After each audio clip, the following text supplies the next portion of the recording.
Welcome back to another episode of Dev Talks, where we talk about everything engineering and technology wise. With your host Travian, man, we have another week ahead of us. Last week we just talked about some Apple. Go check out that episode; it was a banger. I really liked that episode. And then this week, I feel like it's kind of another one. We have a few topics going around Meta and some stuff. So, without further ado, don't forget to like, comment, subscribe, and share. Don't forget that's most important things and just helps me know what you guys want and what you guys like the most. But besides that, let's just dive into this episode and get into it because I feel like it's going to be another good one and you guys might want to hear about it. So let's go.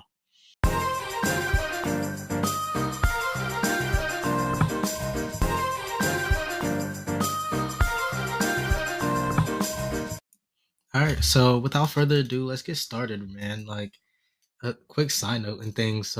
Since like last episode and this episode, between the two episodes, I started taking notes and organizing how I'm gonna plan these episodes and things. So that not so much that there's so much structured out. Like I always wrote down what I was gonna talk about and some ideas on there, but now I have a new monitor, so I'm taking stuff off of this monitor, using it to help me typing stuff up a lot more organized and things like that. So if you somehow feel like it's different and it flows better, let me know. If not, then we'll go from there. But it's a lot easier to organize notes and stuff this way, for me personally. So I have it up.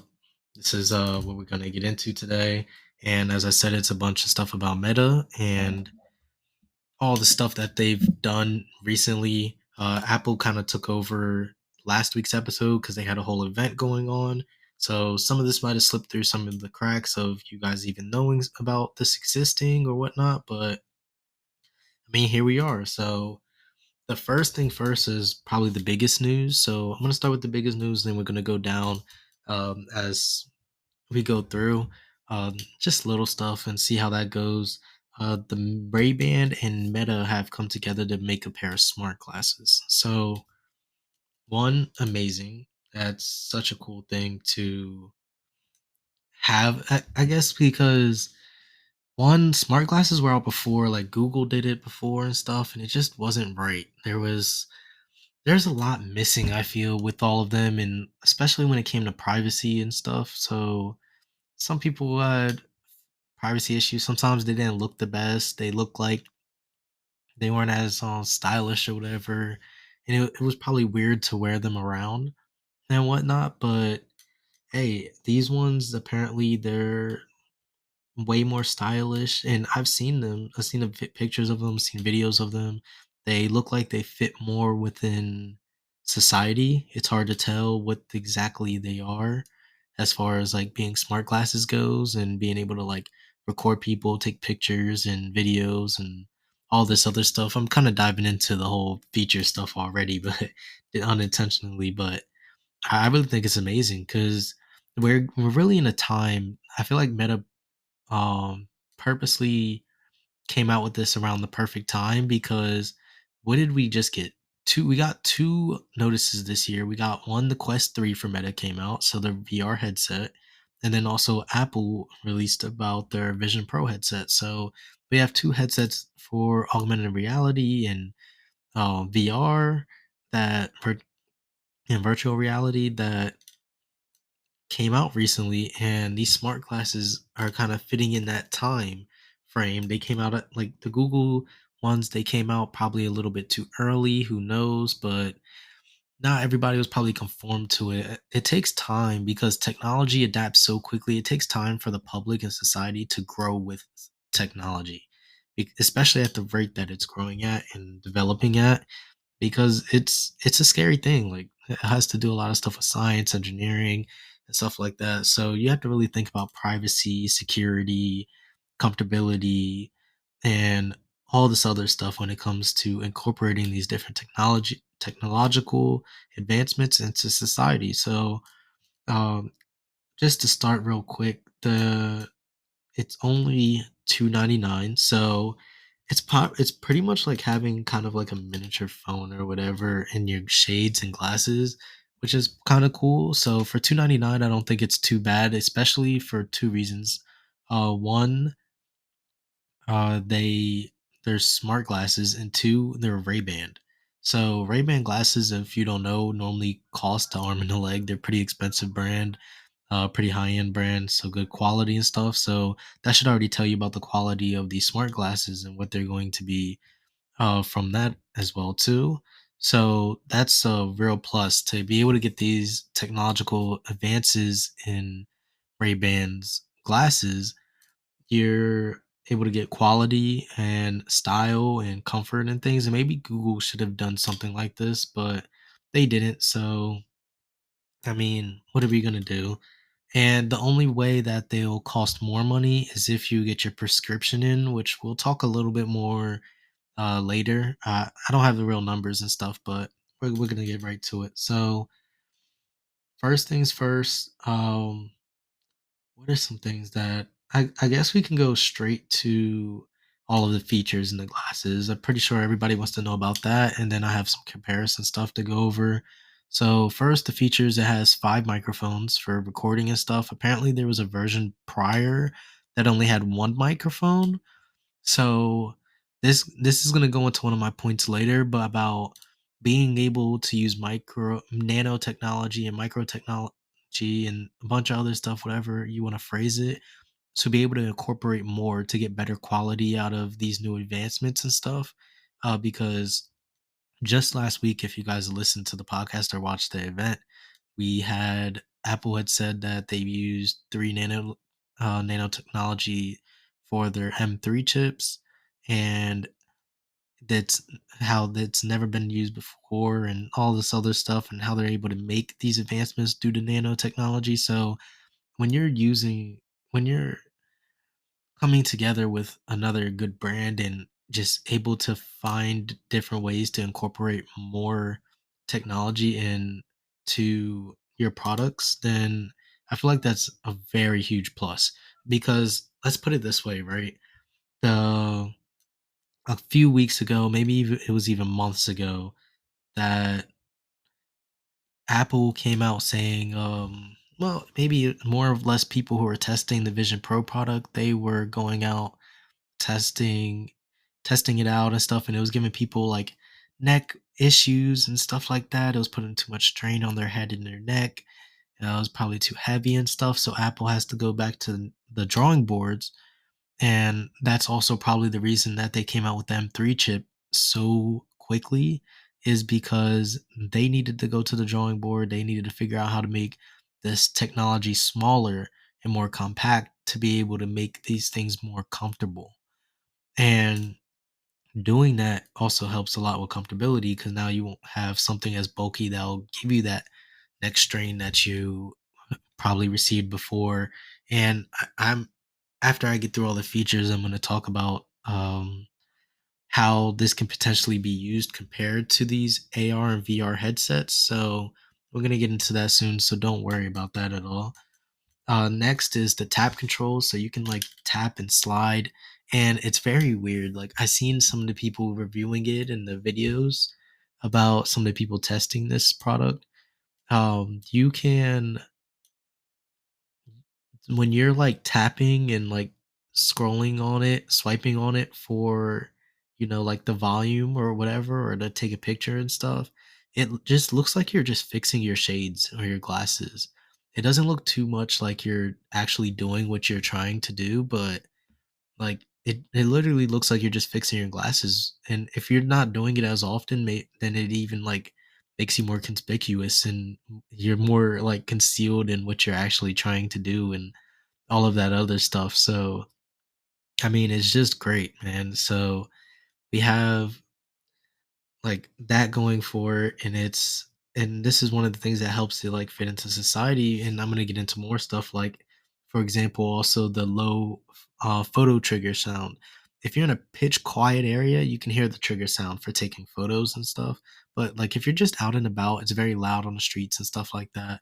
Yeah, the photo may give it a little flash or whatever on the glasses, but it's very subtle, and nobody's going to hear it. So how are they going to know that you're taking these photos?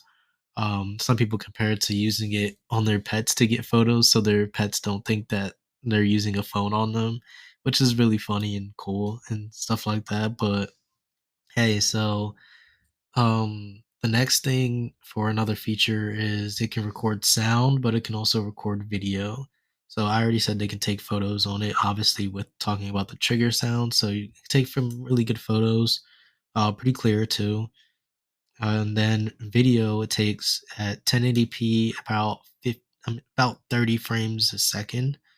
So that's pretty smooth as well too, especially for they've already made a bunch of advancements, and this is with the advanced technology. And I think Meta is going to continue making advancements on these smart glasses so that they're more consumer friendly and all of that, and economically friendly and all of the board. Because even looking at the article on about these glasses, there is a lot of information about stuff that they've boosted up, that they helped out, especially with spatial audio and all this other jazz and buzzwords and things about that cord.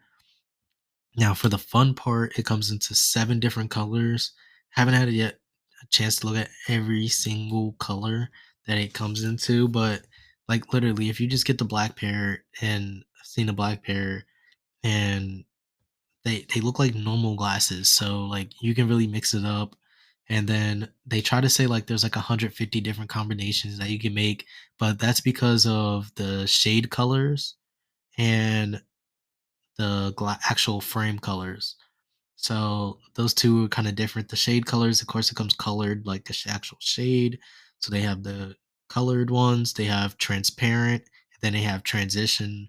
For those who don't know what transition shades are, it's just when you're out in the light, it darkens the shade, and then when you're more in more subtle area for lighting, then it, changes back to transparent and clear.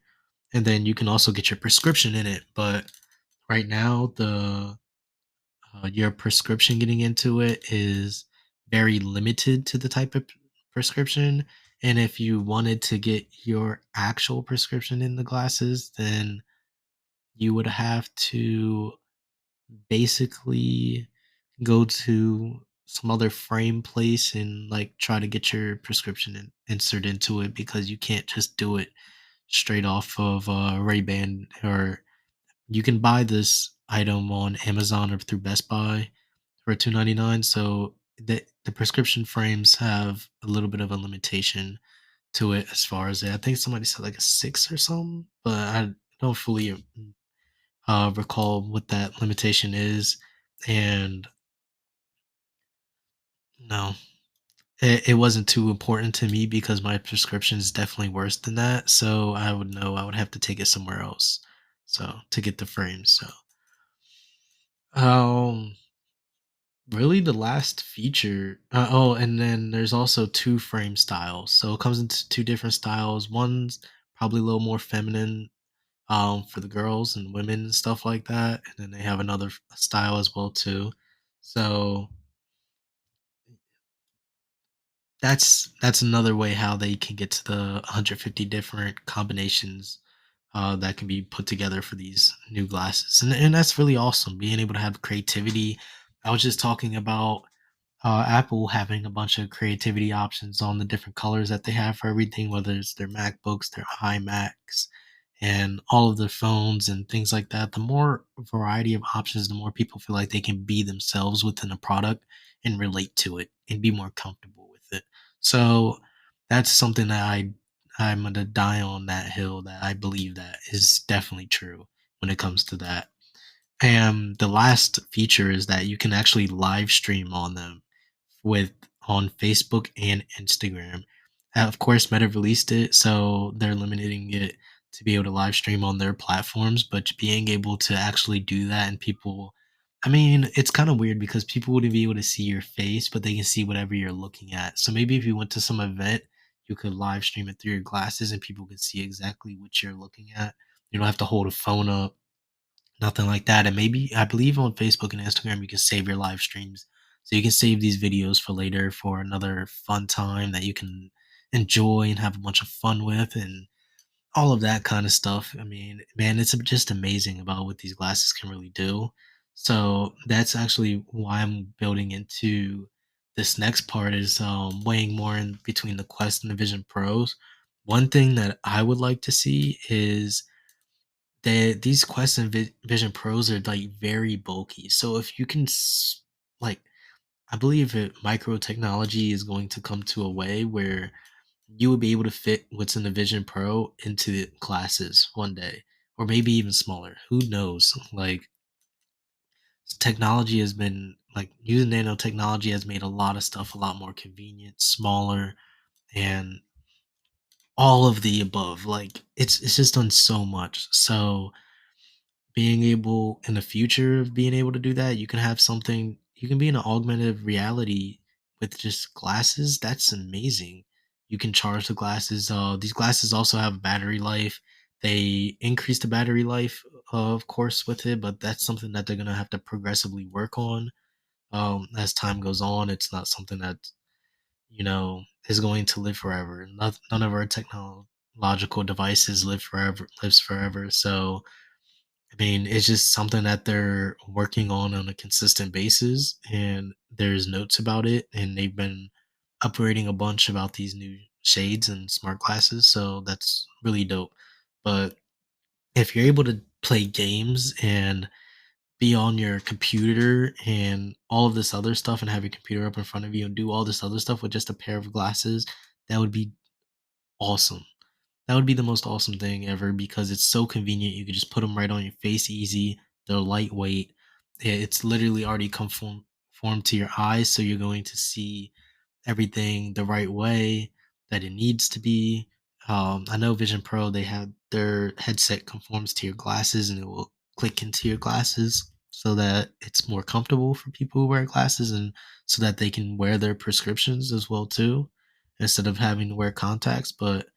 Yeah, with these smart shades, you it's probably recommended to just wear contacts with them right now, like how you do with other shades. I have contacts for those reasons. So I mean, it's a plus. It's awesome. It's great, and that's pretty much like everything about the Ray-Ban Meta smart glasses that we can go to. So we've actually gotten a lot out of it. If you like just hearing about this, like we got a lot of information out of this. I've seen a lot of videos about it, and I'm sure there's just even more things that you could just dive into and stuff.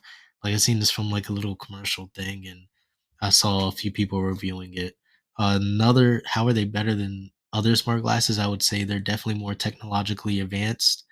They, I feel like they would probably give out a clearer picture, more subtle. They look better. The sound and video and everything's better on them. Battery's probably better. Just everything on the whole, quality is better.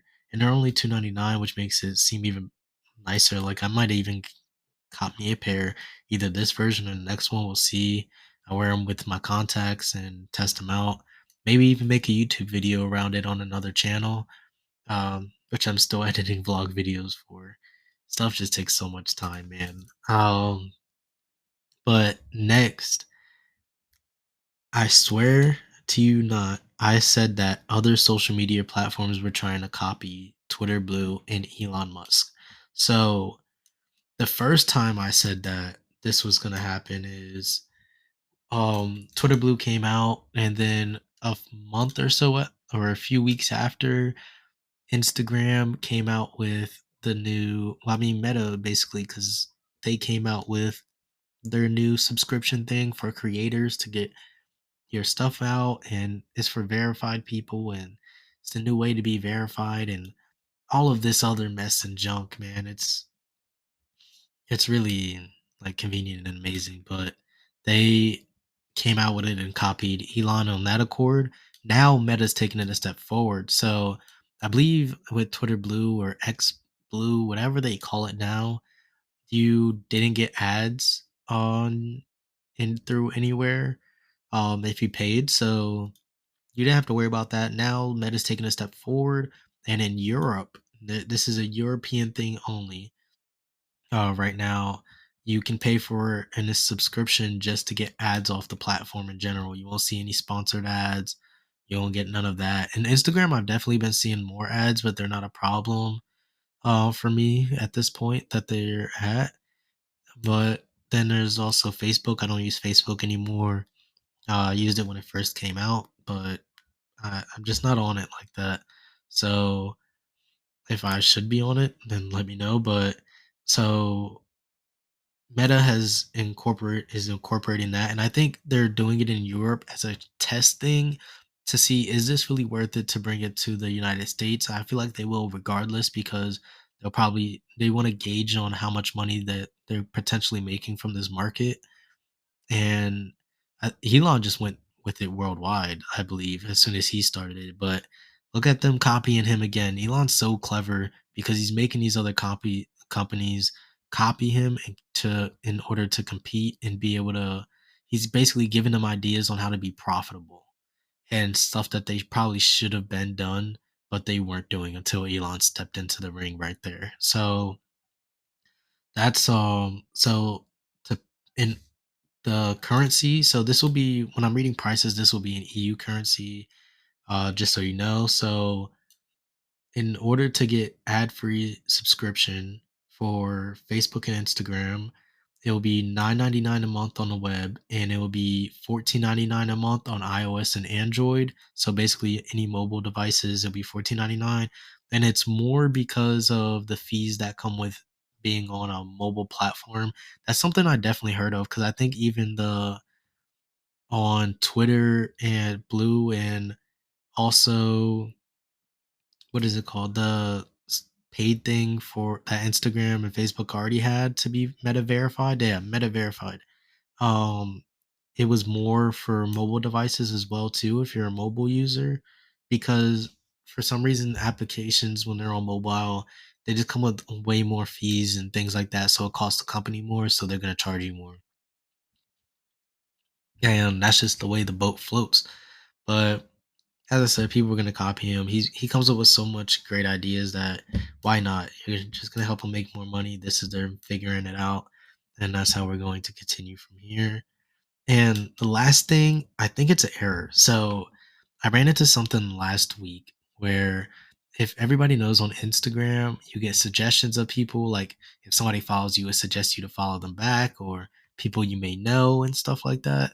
I ran into a weird error where it was suggesting me to follow myself. So like it showed myself and it's still going on actually. I don't know who to talk to about this because I mean I guess I can go on threads and hit up the engineers, but their engineers are mainly on threads, are mainly working on threads instead of the whole issue. But I feel like it's weird because it says I can follow myself and I feel like following yourself is also very weird, but it just goes to your profile and all this other stuff, and it's kind of weird seeing your actual profile being connected to you. One of my reasonings I think this is also happening is because for my podcast Instagram, I have it on as well, but it's not on. So I was like, maybe it's like reading. I have two accounts on my app, so the app's trying to suggest me my own account that I'm logged into. So that's probably what's going on. But if you work for Meta or Facebook or working on Instagram, I suggest you guys might need to figure that out because that is definitely not supposed to happen, I believe, and stuff. But yeah, I hope you guys loved this episode. We got so much in depth with some of this topics and stuff like that. If you have any hot takes, I also have a section on here for hot takes. I think I'm going to come up with my own hot takes maybe, and it's kind of going to be like a quick format, something that probably take like 5 minutes at most. But I don't have any today. I'm gonna just start brainstorming it. If you guys have any, drop your hot takes in the comments. I want to talk to you guys all. I want to socialize, build a community around this whole podcast, and so we can definitely go into video soon as well too. So thank you all for listening. Hope you guys had a wonderful week. Hope you guys have a great week. See you next week. Don't forget to like, comment, subscribe, and please do share out to all your friends and everything. Man, these episodes are getting great. They're amazing. And I hope you guys have a wonderful, wonderful week. See you next week. Peace.